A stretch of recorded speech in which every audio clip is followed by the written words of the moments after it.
working to connect a region of over 600 cultural bridges between our lands.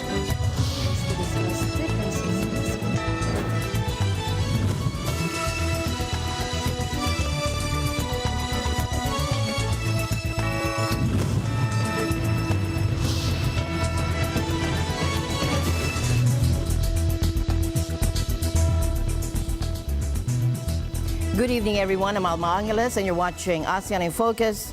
Tonight's headlines are packed with high-stakes developments. Take a look. If a Filipino citizen is killed by a willful act, that is, I think, very, very close to what we define as an act of war. That any harm to Filipino citizens in the disputed waters could escalate to an act of war, and that is according to President Marcos. So we're going to be appealing this scam.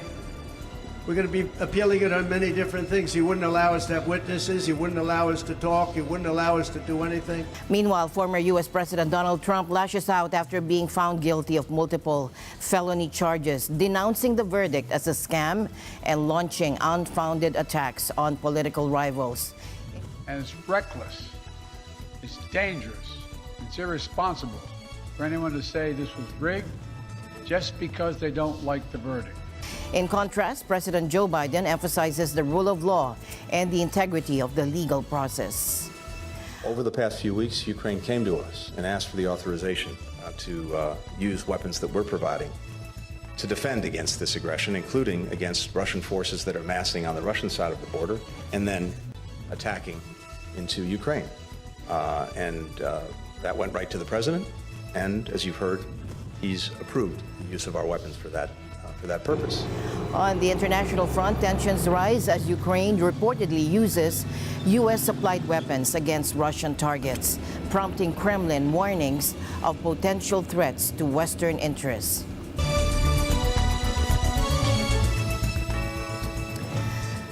President Marcos Jr. reaffirmed his nation's claims in the disputed South China Sea while addressing the Shangri-La Dialogue in Singapore, with China's new defense minister in attendance.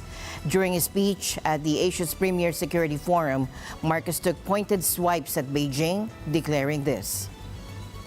As president, I have sworn to this solemn commitment from the very first day that I took office. I do not intend to yield. Filipinos do not yield.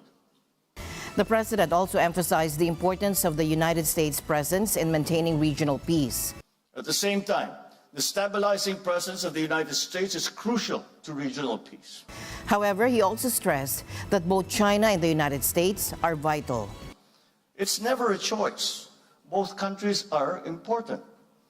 The continued stability of this region requires China and the United States to manage that rivalry in a responsible manner. Continuing his address, President Marcos issued a stark warning regarding the tensions in the South China Sea. He stated that the death of any Filipino citizen at the hands of another country in these disputed waters would be very close to an act of war. When asked by an audience member about the potential consequences if Chinese Coast Guard ships, which have recently used water cannons against Philippine vessels, were to kill a Filipino sailor, Marcos responded firmly. Not only servicemen, but even a Filipino citizen. If a Filipino citizen is killed by a willful act, that is, I think, very, very close to what we define as an act of war. Chinese Coast Guard vessels have repeatedly used water cannons against Philippine boats in the contested waters, leading to several collisions and injuries among Filipino troops. Beijing defended these actions as legitimate and necessary law enforcement measures against Philippine vessels it claims have illegally entered its territorial waters. 中国绝不会以大欺小，也从来没有以大欺小。但是中国呀，历来是讲原则的，是有底线的，也绝不允许某些国家以小卖小，胡作非为。 Continuing the discussion on regional security, U.S. Defense Secretary Lloyd Austin emphasized the Asia-Pacific region's importance to Washington, stating that the United States' security is intrinsically linked to Asia's stability. The Indo-Pacific has remained our priority theater of operations. Because just as what happens in Europe and the Middle East matters to this region, the actions that we take together here will continue shaping the 21st century for the entire world. And safeguarding the security and prosperity of this region remains the core organizing principle of U.S. national security policy. So let me be clear. The United States can be secure only if Asia is secure. And that's why the United States has long maintained our presence in this region. And that's why we continue to make investments necessary to meet our commitments to our allies and partners. U.S. Defense Secretary Lloyd Austin's comments about a new era of security in the Asia-Pacific region highlight the increasing focus on strengthening alliances to address China's growing military influence. And today we're seeing something quite different.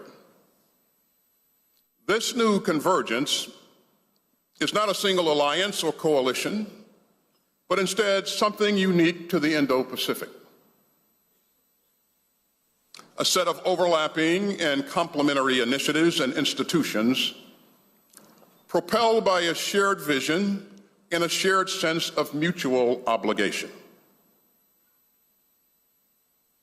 This new convergence is about coming together and not splitting apart. It isn't about imposing one country's will. It's about summoning our sense of common purpose. It isn't about bullying or coercion. It's about the free choices of sovereign states. And it's about nations of goodwill uniting around the interests that we share and the values that we cherish. The Shangri-La Dialogue serves as a crucial forum for defense officials from various countries to discuss security matters, particularly in the context of U.S.-China relations. Cao Yanchong, a research fellow at China's Academy of Military Sciences, says that the United States' extreme development of military alliances leaves other countries with an increased sense of insecurity. 我觉得美国随着美国相对实力的这种下降，应该说他希望更多的利用盟友的力量来服务自己的战略意图。奥斯汀的本身的言论重复了他所谓以前所谓对菲律宾的安全承诺。我觉得这反映了美国作为菲律宾盟友对菲律宾立场的一种偏袒。 Cao was speaking to reporters at the Shangri-La Dialogue in Singapore, where U.S. Defense Secretary Lloyd Austin hailed a new era of security in the Asia-Pacific region. Washington has been strengthening its network of alliances aimed at countering China's growing military might and influence. In other news within the region, former Thai Prime Minister Thaksin Shinawatra will face prosecution for insulting the monarchy, the Attorney General's office announced Wednesday, and this stems from comments he made nearly a decade ago. Attorney General's office spokesperson Prayut Pecharakun stated that Thaksin has been summoned to court on June 18 to address charges under Thailand's stringent lèse majesté laws. The case pertains to remarks Thaksin made to South Korean media in 2015 and adds to a series of legal battles he has encountered. เจตเจริญรักษ์อัยการสุดได้ตรวจพิจารณาสำนวนและมีคำสั่งคดีนี้เรียบร้อยแล้วเมื่อวันที่ 27 พฤษภาคม 2567 โดยสั่งฟ้องพันตำรวจโทหรือนายทักษิณชินวัตรฐานร่วมกันหมิ่นประมาทดูหมิ่นหรือแสดงความอาฆาตมาตร้ายพระมหากษัตริย์พระราชินีรัชทายาทและร่วมกันนำเข้าสู่ระบบคอมพิวเตอร์ซึ่งข้อมูลคอมพิวเตอร์ใดๆอันเป็นความผิดเกี่ยวกับความมั่นคงแห่งราชอาณาจักร Thaksin, a billionaire and former Manchester City owner, was jailed last August on graft and abuse of power charges dating back to his tenure in office. His return to Thailand coincided with the rise of Puitai's Reta Tavisen to power as prime minister in alliance with pro-military parties, sparking speculation of a deal to reduce his jail time. These rumors intensified when the king swiftly reduced Thaksin's sentence from 8 years to 1, leading to his release on parole earlier this year. Though Thaksin claims to have retired, his frequent public appearances and enduring influence continue to shape Thai politics. For the past 2 decades, the country's political landscape has been dominated by a struggle for power between the pro-royalist, pro-military establishment and Thaksin and his allies. During his exile, which he spent primarily in Dubai, critics accused Thaksin of covertly influencing Thai politics. His daughter, Paitongtarn, now heads the Pheu Thai party and is seen as a potential future prime minister. First, he called it a scam and then unfair. The judge was conflicted. Nobody has seen it anything like it. Now, these were Donald Trump's remarks less than 24 hours after being found guilty of 34 felony charges in the New York hush money trial. As far as the trial itself, it was very unfair. We weren't allowed to use our election expert under any circumstances. President Trump attacked the Biden administration, the Department of Justice, his former fixer Michael Cohen, and others. Despite a gag order preventing him from discussing witnesses, jurors, and others closely involved in the case. You saw what happened to some of the witnesses that were on our side. They were literally crucified by this man who looks like an angel, but he's really a devil. He looks so nice and soft. People say, oh, he seems like such a nice man. No, unless you saw him in action. And you saw that with a certain witness that went through hell. Trump indirectly mentioned ex-attorney Michael Cohen, a key witness. He also claimed he wanted to testify but was advised against it. You're going to call it. Now, I would have testified. I wanted to testify. The theory is you never testify because as soon as you testify, anybody, if it were George Washington, don't testify because they'll get you on something that you said slightly wrong and then they sue you for perjury. But I didn't care about that. I wanted to.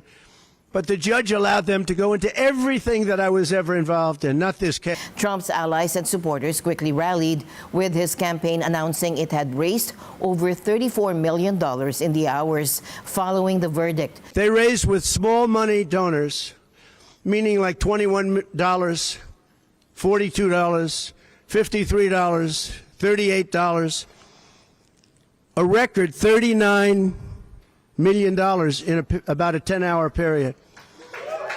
No, think of that.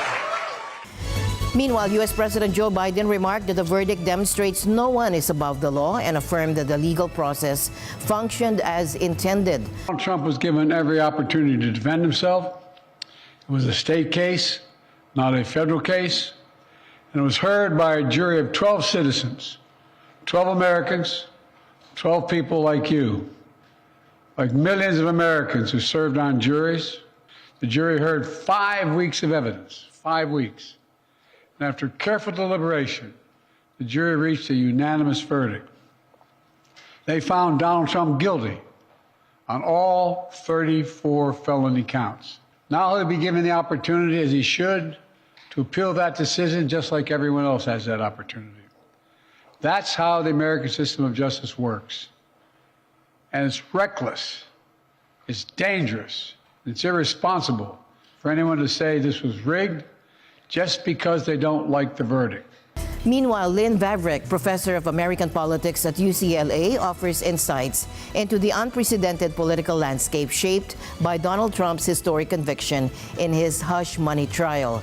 Vavreck highlights the potential impact on the small group of undecided voters, suggesting that this development could be pivotal in determining the outcome of the 2024 election. As Donald Trump faces historic convictions in his hush money trial, Professor Lynn Vavreck of UCLA offers unique perspectives on the unfolding political ramifications. Obviously, nothing like this has ever happened before. So we can't lean on the weight of history to understand what the political ramifications of something like this might be. But I think we know a couple of things. The first is that the 2024 election was going to be very close. And what that means is that nearly anything could be pivotal, could change just enough votes to make a difference in the outcome. And something like this, these 34 convictions, this could be the thing that is pivotal in this election that we think is going to be extremely close. With the 2024 election landscape already teetering on a razor's edge, the fallout from Donald Trump's legal battles could prove decisive, according to the UCLA's professor. So what we're really talking about is how it's going to change people who aren't sure which of the two parties' worlds they prefer, people who aren't sure which of the many issues they could be thinking about as a top priority they want to actually prioritize. Maybe people who haven't been paying a lot of attention, people who vote for Republican one year and Democrat the next for whatever reason. So we're talking about that slice of the American electorate. It's not, it's not a big slice, but it's big enough that it could change the outcome of the 2024 election. In the aftermath of Donald Trump's groundbreaking convictions, political analyst Lynn Vavrick sheds light on how this seismic event may sway undecided voters and the trajectory of the upcoming election. And of course, there were no cameras in the courtroom, so we don't know how the prosecution actually told the story. But they managed to tell the story in a way that the jurors were able to track pretty clearly. They deliberated for 12 hours before coming to all these guilty verdicts. So I think the story is pretty clear. And again, we're talking about it influencing that very narrow segment of voters who are up for grabs, who are still persuadable. Meanwhile, John C. Coffey, a law professor at Columbia, provides his insights following the historic verdict in former President Donald Trump's hush money trial. Coffey discussed the legal implications of Trump's felony conviction and its potential impact on his political future. The appeals will probably take a year. They'll go through the New York State courts, and there'll probably be an attempt to go to the U.S. Supreme Court. So I don't think we'll know the final outcome, but legally, Donald Trump is now a felon.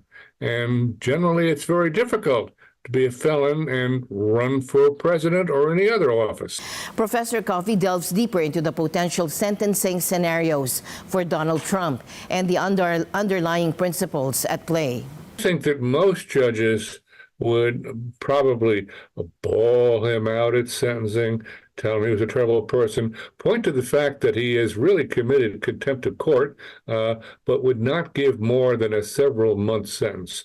I think the factor that will lead some judges to want to give him some, at least modest time in prison, is the very strong American conviction that no man is above the law. And even though you were a president and are becoming a president again, you are not above the law, and the law requires that there be at least some symbolic punishment. Professor Coffey also sheds light on the typical sentencing outcomes in New York for individuals in similar circumstances to Donald Trump.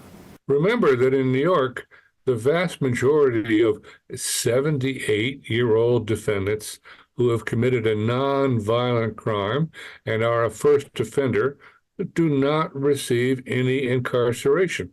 They get probation conditions and a fine. Now, if that happens, that will not interfere with Donald Trump serving as president. Exploring the intricacies of Trump's potential candidacy and the legal challenges he may face, Professor Coffey provides a comprehensive analysis. No. He can run for president. He can be elected president. What we do about a prison term if it was imposed is a more complicated question, because the president can only pardon presidential or federal offenses. He cannot pardon state offenses, and this is a New York state offense over which any president has no jurisdiction. But the Supreme Court could decide that there is a constitutional issue here, and I think there are several issues that do lurk here. And thus, if Trump were to be acquitted, I think it would probably be required that the Supreme Court take the case. That's where the constitutional issue will loom the largest. Professor Coffey reflected on the surprising swiftness of the jury's decision and its potential implications for Trump's legal strategy. We're not surprised there was a conviction. That was expected by many of us, but we are absolutely stunned that the jury decided it this quickly. This jury seemed to have looked at him and said, this man is absolute sin. We don't see any defense, and we're not going to listen to any of his alibis. So normally a case like this, I would expect it to have been out for a week or 10 days and then convicted maybe. But instead, in basically 9 hours, they decided they weren't going to listen to any of his defenses, and they saw him as guilty as sin. Assessing the potential electoral consequences of Trump's conviction, Professor Coffey analyzes the implications for key battleground states and the broader electoral landscape. Political experts think this election will be decided under the U.S. Electoral College system in 3 jurisdictions: Michigan, Pennsylvania, and Wisconsin. Those are all in the north-central part of the United States, and I think a felony conviction could hurt him there a great deal. He's currently leading in those states, but it was very close, and this could make some difference. The polls will tell us in due course. President Biden has spoken about the potential for a lasting ceasefire, while the Israeli Prime Minister's office insists the conflict will continue until all war objectives are met, including the release of hostages and the destruction of Hamas in Gaza. It's time to begin this new stage. For the hostages to come home, for Israel to be secure, for the suffering to stop. It's time for this war to end. For the day after to begin. This new proposal has 3 phases. 3. The first phase would last for 6 weeks. Here's what it would include: a full and complete ceasefire, a withdrawal of Israeli forces from all populated areas of Gaza, release of a number of hostages, including women, the elderly, the wounded, in exchange for the release of hundreds of Palestinian prisoners. There are American hostages who would be released at this stage, and we want them home. Then phase 2 would be an exchange for the release of all remaining living hostages, including male soldiers. Israeli forces would withdraw from Gaza, and as long as Hamas lives up to its commitments, a temporary ceasefire would become, in the words of the Israeli proposal, the cessation of hostilities permanently, end of quote. Finally, in phase 3, a major reconstruction plan for Gaza would commence, and any final remains of hostages who've been killed would be returned to their families. As someone who just sent the U.S. forces to directly defend Israel when it was attacked by Iran, I ask you to take a step back and think what will happen if this moment is lost. We can't lose this moment. Ils ont décapité, brûlé notre peuple, ils ont violé nos femmes. Ce n'est pas un État paisible. Et si vous leur donnez un État, maintenant ce sera la plus belle récompense possible pour ces terroristes. Je veux que vous sachiez que ça rentre dans le cadre d'un conflit plus large contre l'axe de la terreur qui inclut le Hamas, les Houthis, le Hezbollah. Et s'ils réussissent ici, ils réussiront partout. Ça encouragera énormément les actions terroristes partout dans le monde, y compris en France. These positions seem contradictory, raising questions about the political dynamics at play. Is it merely political maneuvering by Netanyahu's administration or a deeper disagreement? Only time will tell. Meanwhile, there's a substantive Israeli proposal on the table offering concessions to Hamas. Will it suffice, and can Netanyahu navigate it through his right-wing government? These are pivotal questions for the days and weeks ahead. In other news tonight, Kremlin alleges that Ukraine is now using U.S.-supplied weapons to strike targets within Russia. And a senior Russian official has warned that these actions could pose a threat to the West. U.S. Secretary of State Antony Blinken has confirmed that the U.S. has relaxed restrictions on military aid to Ukraine, allowing it to counter cross-border attacks. Over the past few weeks, Ukraine came to us and asked for the authorization to use weapons that we're providing to defend against this aggression, including against Russian forces that are massing on the Russian side of the border and then attacking into Ukraine. And that went right to the president. And as you've heard, he's approved the use of our weapons for that purpose. However, there are still clear limitations on how Ukraine can deploy U.S. weapons. This policy shift comes in response to Russia's recent offensive in Kharkiv, northern and western Ukraine. The U.S. anticipated this offensive and observed Russia's preparations, with Russian forces believing they could mass near the border without risk due to previous U.S. restrictions. President Joe Biden's decision to allow Ukraine to strike where Russian forces are gathering is crucial for Ukraine's defense. And I said that I think that using any weapon, Western kind of weapon, on the territory of Russia, it's the question of time. I think so. Otherwise, it's not about the just peace, and they can stay just on their territory through the borderline, just attack us and kill like it now is going on. This way, they attack and we can't. And this is something not normal. Yes. Now, during a visit to Kiev on the 15th of this month, Secretary Blinken hinted at this policy shift with ambiguous language. And this change could significantly impact the conflict as it enables Ukraine to target Russian forces and their supply lines, which have been a problem for Russia since the war began. Russia has predictably accused the West of escalation, stating that the weapons will be destroyed regardless of their location and threatening to attack any country from which these weapons are launched. More international headlines in South Africa. The ruling African National Congress, or ANC, appears set to lose its majority for the first time in 3 decades. With final election results expected on Sunday, preliminary figures show the ANC leading with around 40% of the vote, suggesting the party will need to form a coalition to maintain power. In Mexico, the country is on the brink of electing its first female president.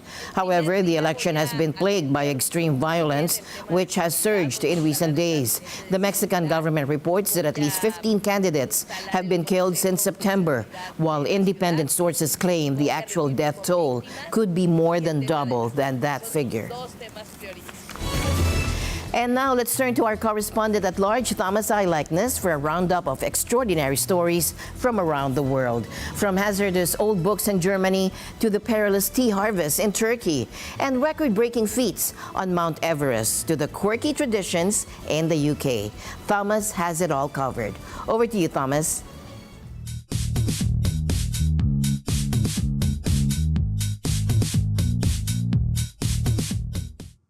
And now news and commentary from around the globe. Reading these books could be hazardous to your health. It's not the literary content that is dangerous. It's what's on the cover. These books had been printed a couple of hundred years ago in Germany.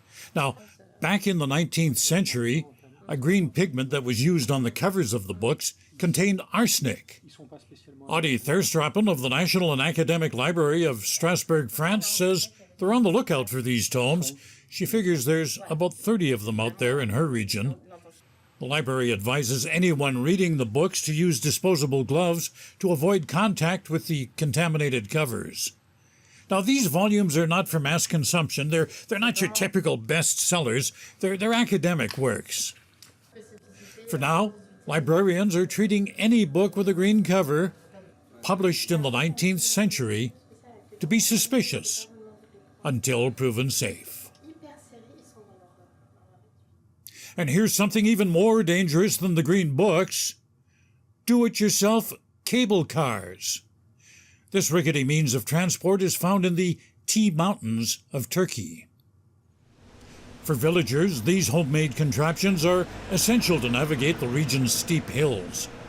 People there harvest tea leaves in fields that are not accessible by car.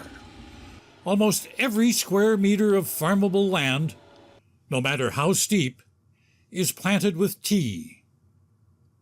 But a string of deaths and hair-raising accidents has left people fearful of these primitive gondolas. The local Chamber of Mechanical Engineers estimates there are around 15,000 such cable cars across the mountainous Black Sea region. It says between 2008 and 2021, 18 people have been killed on them and several hundred injured. But some locals say they have to accept the risk. They say without the cable cars, there would be no life there. You see, nearly every household in the region relies on tea to make a living. Local growers harvest hundreds of tons of leaves every year. And at the top of the world, they've been dealing with a traffic jam of sorts. It's been a busy spring for the Sherpas at Mount Everest.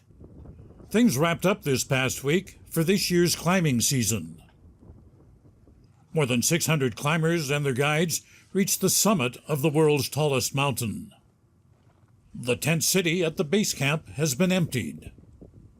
Sherpas say the mountain has become more complicated with climate change affecting weather patterns. And for some, trying to conquer the mountain has ended in death. This season, 8 people died trying to reach the summit of Everest. Oh, and here's one climber who set a record this year. Funjo Lama, who hails from Nepal, scaled the mountain in, just get this, 14 hours and 31 minutes. She set the record for the fastest ascent of the mountain by a woman, and you know, it's an amazing feat. You've got to consider that most climbers take several days to reach the peak. That's because they spend nights on its different camps to rest and acclimatize. But Funjo did it in just over half a day. And now, from the Frivolous Pursuits file, we go to Gloucestershire in the United Kingdom. And we'll watch the Cheese Chasers. That's right, the Cheese Chasers compete in their annual downhill race. In this bit of madness, competitors run, slide, and tumble down Cooper's Hill. They're trying to catch up with a 3.5-kilogram wheel of double Gloucestershire cheese. The course is a 180-meter drop, and few competitors remain upright on their way down the hill. This year, recent rain made the terrain more slippery and muddy than usual. Whoever finishes first wins the Wheel of Cheese.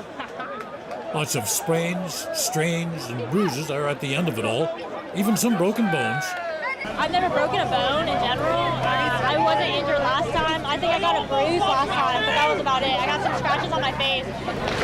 I had a slight expectation that this is the sort of thing I could win, but was very surprised when they singled me out and said, come across.